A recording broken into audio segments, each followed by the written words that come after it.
Greetings from ILBS, and I really thank you for joining this interactive session. I have no conflict of interest except we have very bright faculty and brighter residents, which put us at second position after AIMS Delhi. I will have brief interaction on different parts because most of it was covered as far as HPV infection virology last time. I'll give you some more insight into the virus. It's a DNA virus. It's an incomplete virus. One strand is full. The other strand of this DNA is incomplete. Whenever we have a virus detected in the blood, we are detecting surface antigen, which is a protein. Then we have an envelope antigen, which is E antigen.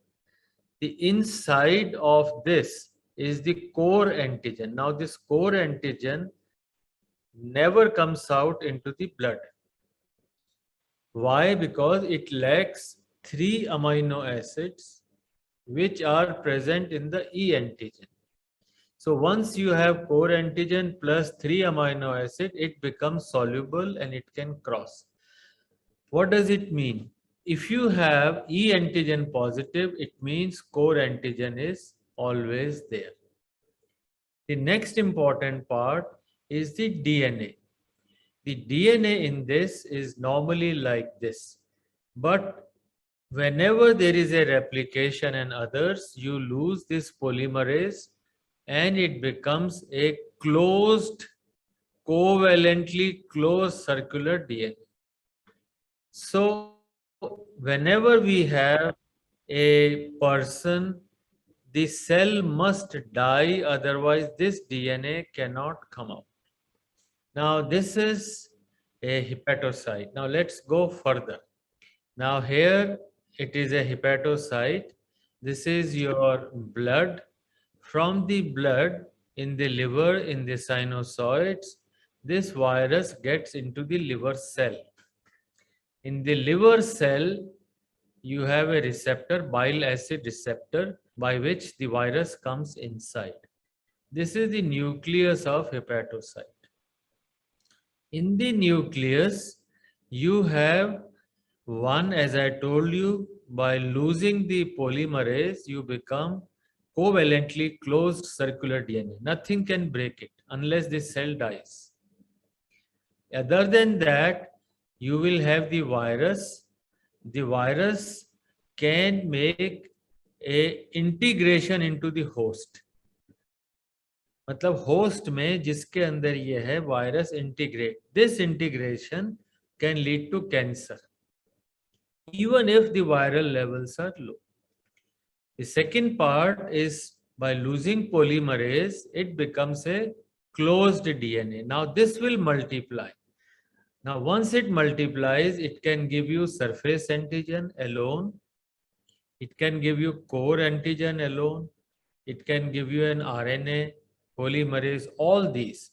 To cut the story short, the person can release HBsAg directly without DNA, or there can be all particles assembled together to make a DNA, single stranded, not double, single stranded DNA. Now this DNA is converted from an RNA. So initially it is hepatitis B RNA. It converts into DNA. All our drugs today, tenofovir and entecavir, work here, while interferon works here and here. Now this single strand DNA becomes double strand, full virus, and it comes out. So one more time, I'm trying to ensure that you know the life cycle of the virus. So when you are testing hepatitis B surface antigen, you are hollow particles without, you are also having surface antigen with a DNA inside, and several times you may have other types of truncated virus in this. So HBsAg, 9,999 particles are hollow when one DNA containing virus is formed. I hope you understand this. So what will happen when the body's T lymphocytes come? They think this is the virus. However, this is not the virus. So the T cells will get exhausted and they are unable to kill this virus because it is 10,000 times more than this. So when you are doing testing DNA, you are testing DNA. So whenever you are testing DNA, it is one DNA and one hepatitis B surface antigen. When you are testing HBsAg, you will have one DNA virus and pure HBsAg without DNA many times more. So which is a better marker? Surface antigen is a better marker than DNA. Let's go one time more into this. Here, for making DNA, you need a CCC DNA, covalently closed circular DNA, RNA, DNA, double-stranded and out. Here, CCC DNA gives you surface antigen. Now, what is a marker of surface and what is a marker of the virus in the nucleus? Surface antigen, not this DNA. So, if you have high HBsAg, you have high CCC DNA in the patient's blood. So now suppose somebody gets hepatitis B by blood transfusion or a needle stick injury. What will happen? It will have an acute hepatitis.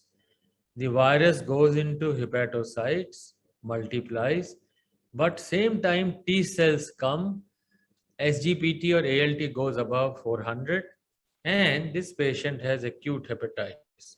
He will recover. 1% may die. But if the immunity is weak, then this virus becomes persistent.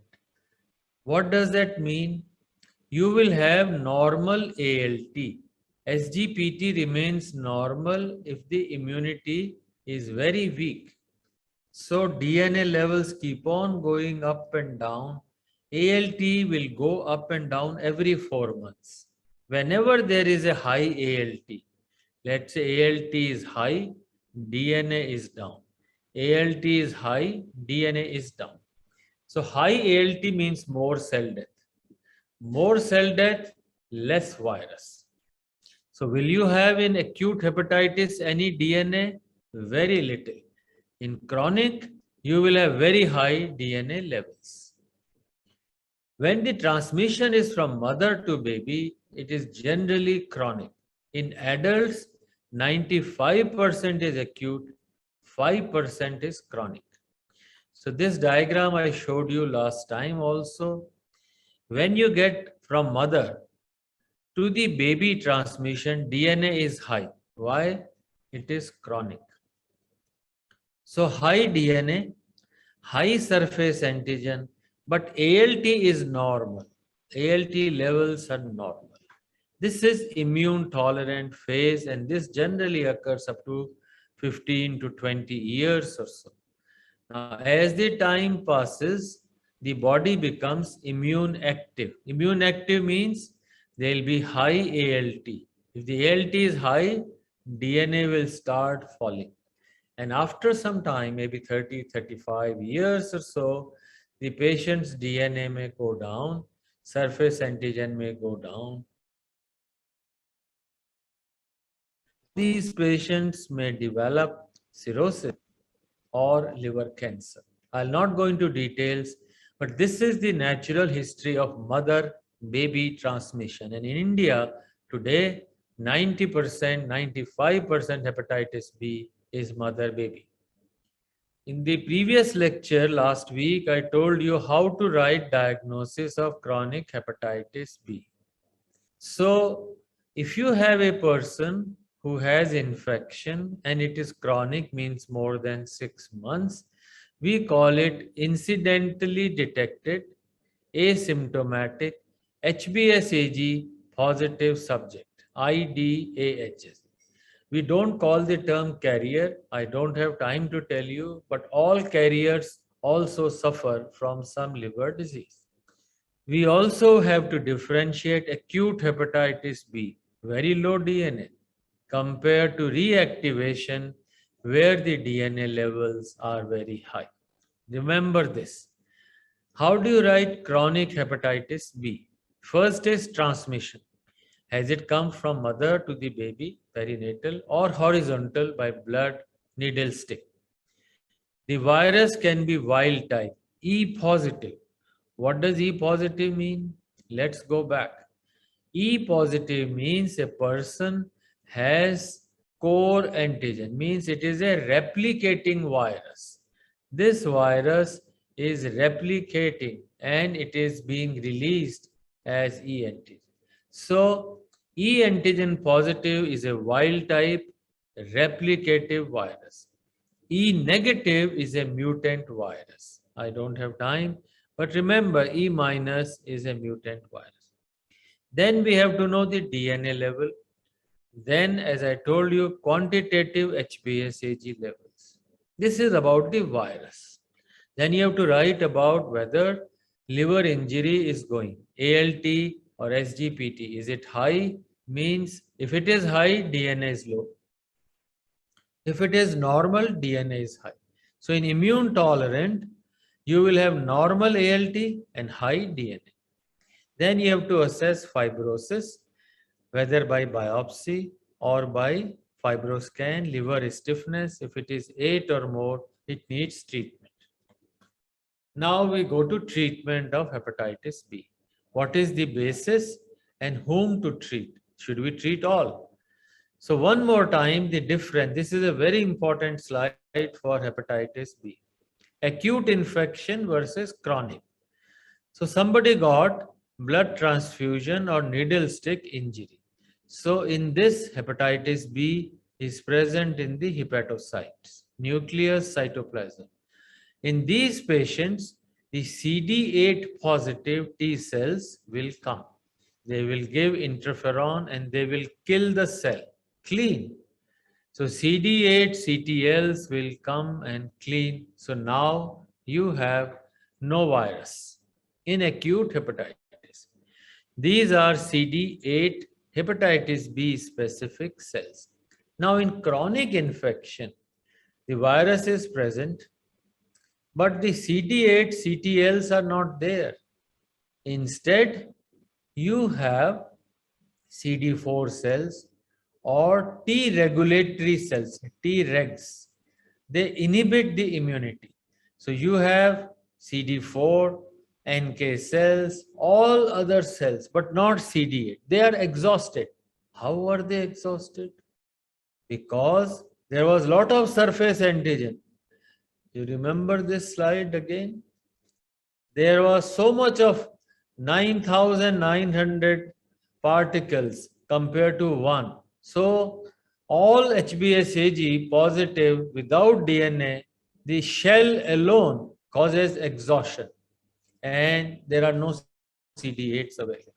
So how do I treat my patient? If I make these cells active, CD8 cells are again active and chronic infections becomes acute, I will cure my patient. So the whole theory of treating hepatitis B is to convert chronic into acute hepatitis B. So virus is cleared when immunity is high. How do you know immunity is high? ALT is high. Higher the SGPT, oh, it is 200. Very good. Higher the ALT, lower is the DNA, as in acute hepatitis. So convert chronic to acute hepatitis B. So what are our goals of therapy? Our goal is virus DNA should disappear. Surface antigen becomes undetectable. Anti-HBs antibody to surface antigen should form. CCC DNA from the nucleus must go away. There should be negligible risk of liver cancer, reactivation, or death. This, however, is not easy. But what you can do is to get the virus undetectable, HBsAg undetectable. So absolute or clinical or functional cure is possible. You may not be able to remove cccDNA. You may not be able to form anti-HBs. So remember, our goals of therapy is also loss of HBsAg, not only DNA. Now these are your two drugs, class of drugs. One class is your nucleoside or nucleotide analogs. These are chain terminators. They don't allow virus from RNA single-stranded to single-stranded DNA cannot form. They put their amino acids. So what are the drugs?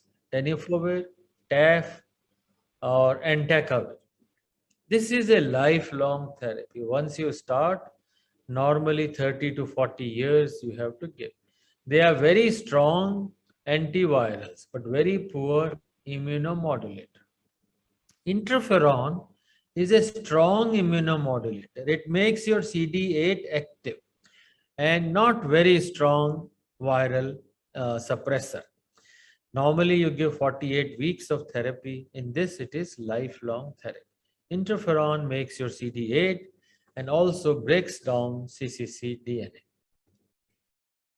What is the basis of treatment? Viremia, how much is the DNA? How good is your immunity? And how much is your fibrosis or advanced disease? So there can be a normal ALT, immune tolerant, or cirrhosis or acute hepatitis reactivation. Now we are assessing a patient. The patient has come to you. What will you do? You will do a fibroscan, 8 or more. He needs treatment, or a liver biopsy. And if the patient is already on treatment by some other physician, you have to calculate whether he will develop HCC. There are several calculators. I may not be able to tell you that. You can look into the net. So if you are on tenofovir, TAF, or entecavir, these are first line. Once you start them, you have to monitor the patient's SGPT or ALT every 3 months. E antigen or anti-E maybe 3 to 6 months, and DNA 3 to 6 months in the beginning and then every 6 months. What is the end point? I told you, first E antigen, seroconversion, and then DNA undetectable. If you cannot achieve HBsAg loss, maintain undetectable DNA. Interferon is the most appropriate first-line treatment.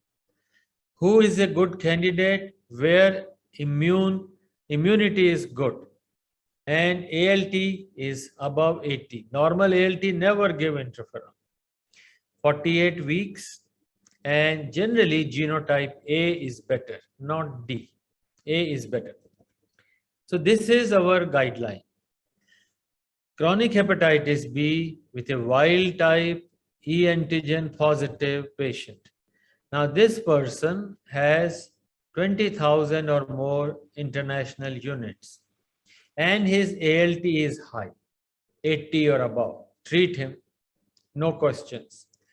He has high DNA and which drug will you give high DNA? Not really interferon. Now you can give interferon because ALT is high. Sorry, you can treat this guy with interferon. Here, the patient has got 2 times upper limit of normal of ALT. You can monitor, but if he is above 35, treat him. If the DNA level is less than 2000, very low levels, and he has normal ALT, in that patient, you will monitor. However, any category, if the fibrosis is 2 or more, liver stiffness is above 8, you have to treat.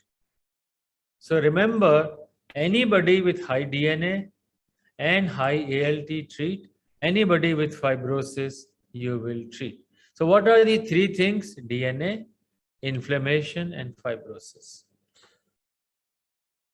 The question will remain, a person with normal ALT here, but DNA is high. Suppose he has a normal ALT, but his DNA is 20,000 or more. What will you do? And he has no fibrosis. He can transmit. These are outliers beyond the guidelines. Such patients today are followed, but we may need to treat them in future. When you are giving drugs like tenofovir, you have to monitor the serum creatinine for kidney function and bone profile every 12 months. Sorry, it is not every 3 months, it is every 12 months. Patients may have muscle symptoms or weakness. If the patient has got decompensated cirrhosis, means he has hepatitis B and cirrhosis and has ascites or has jaundice or has bled, don't worry about DNA or ALT, treat. If he is cirrhosis, then at least he should have more than 2000 DNA and treat. Don't worry about ALT. If he has reactivation, means the DNA levels are high, ALT levels are high, treat immediately. So by and large, chronic liver disease has to be treated by antivirals. Now, can you stop these drugs anytime? So these are new developments. A E antigen positive, we do not know when to stop. Generally, we will not stop in these patients unless he becomes E negative and antibody has formed. So this group continues lifelong. Now, E antigen negative is a group where you can withdraw after HbsAg loss. However, nowadays many people can do after 3 years of E antigen negative and DNA negative, you can withdraw. Interferons you continue to give. However, if the HbsAg level does not come down by 24 weeks, you can stop it. A person in whom you stop treatment, will he have a relapse? Yes. 80% yes. Except if you are lucky, your patient has very low HbsAg or has received 3 years or more of treatment. In the beginning had low DNA and had no mutations like E minus mutations. This guy can easily, you can stop therapy. Now, risk of liver cancer on therapy. So, risk factors for development of liver cancer can be virus related or non-virus related. So, virus related factors can be genotype C. Fortunately, in India, we don't have. This is a very important message. If you are treating a hepatitis B patient and his SGPT does not come down to normal, persistently high, even if he has DNA undetectable, this guy can develop liver cancer. Except, yes, if he is obese or drinking alcohol or others. If it is due to hepatitis B, he can develop high risk, 4 times high risk. If the DNA does not come down on therapy, he can develop liver cancer. He is E antigen positive, replicative, 7 times higher. If he has mutations, these are in the basal core of the virus, 10 times. And if the person has developed cirrhosis, he has a very high chance of liver cancer. What are the host related things? If the person is taking statins, he is protected. Aspirin protected. Metformin somewhat protected. If he is on thiazolidinone, he is protected. But if he is on insulin, he has a higher risk of. So you have a hepatitis B, diabetic patient, sulfonylureas and insulin can cause more liver cancers. These are my last few slides on hepatitis B. So you may have new drugs coming. One is, as I told you, bile salt receptor is the receptor which allows hepatitis B to come inside. So you are having new drugs on entry inhibitors. There can be new drugs which inhibit the covalently closed circular DNA. Many new drugs are coming. then the RNA which is formed in the nucleus, when it comes out, you can have an RNA interference. You can also have several drugs. Current drugs are all here, pre-genomic RNA. But current drugs can also prevent RNA to DNA conversion. The current drugs are RNA to DNA conversion. You can also have drugs which may not allow single strand to become double strand or allow virus to be secreted. You may have inhibitors of assembly. All these E antigen, core antigen, surface antigen, polymerase, all of them have to assemble. You can have assembly inhibitors, or you may have inhibitors of surface antigen release, or you may have immune modulators to kill. So all these are drugs in the pipeline. You may start seeing them from 2024. I am now briefly touching hepatitis delta. It is not a common problem, but just to tell you, hepatitis delta is an RNA virus. Hepatitis B is a DNA virus. Delta works like a parasite on hepatitis B. In the world, there are about 30 to 60 million people with delta. There is no vaccine. Remember, if there is no hepatitis B, there is no delta. Delta is only using the nucleus of hepatitis B for multiplication. How do you diagnose hepatitis delta? So HBsAg has to be positive. Now this is co-infection. Both delta and hepatitis B come with blood transfusion. So you will have hepatitis B, IgM, you will have delta antigen, delta RNA, and late onset you will have anti-delta total. So simple form, a co-infection means both viruses have come by blood. You will have surface antigen and you will have delta antigen and delta RNA. Suppose somebody was having already hepatitis B. On that, a needle stick or blood of acute delta has come. In this patient, you will have delta RNA, delta antigen.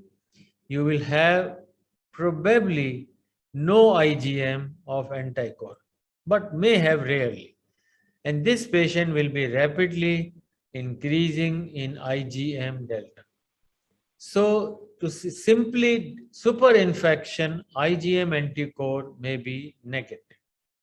While in chronic infection, you will have both of them positive. IgM core may be generally negative. You will have delta, you will have RNA, HBsAg. So how do you differentiate these two conditions? A IgM anticore negative. I will skip these in the interest of time. These are the algorithms. You have a surface antigen positive. If you have a suspicion, then you can do an anti-delta. If it is a super infection or something, you will do an HDV RNA. You will manage hepatitis B. If after treating hepatitis B, ALT remains high, you may have to assess for hepatitis delta. How do you treat hepatitis delta? Our current drugs, tenofovir, entecavir, TAF, are not active. Only drug active is PEG interferon. So whenever you have a co-infection or a super infection or a chronic delta, treat by PEG interferon. Treatment is for 12 months. After 6 months, RNA should be generally decreased, and 24 weeks after therapy means at 72 weeks, HDV RNA should remain negative. ALT should normalize. And the best method of preventing delta is to give hepatitis B vaccination to the whole population. If the population is vaccinated, no hepatitis B, no delta. My last two slides. How many of you are immunized against hepatitis B? I can't see you all. but I hope you can answer it. Are you immunized? Then raise your hands. Okay, so Pooja, what is your anti-HBs? Can you send a chat message? What is your anti-HBs? 7, 8 people have raised hand. Please all send me your anti-HBs. Can I see the chat? All have said yes, yes. But what is the anti-HBs? Not done. Okay, so I stop the chat here. So vaccination is not equivalent to immunization. You are vaccinated, but that is not you are immunized. For immunization, you must know your anti-HBs. Your anti-HBs must be above 10, preferably above 100. So if you, let's say, take COVID vaccine, but you don't have your antibody, you will not know. Everybody after COVID vaccine gets the antibody, but not after hepatitis B. Isn't it funny? So you are vaccinated, but you may not be immunized, and therefore get your anti-HBs. And physicians are team leaders. You must have above 100 anti-HBs because in doctors, nurses, 7% do not have antibody formation. With this, I'll stop here now.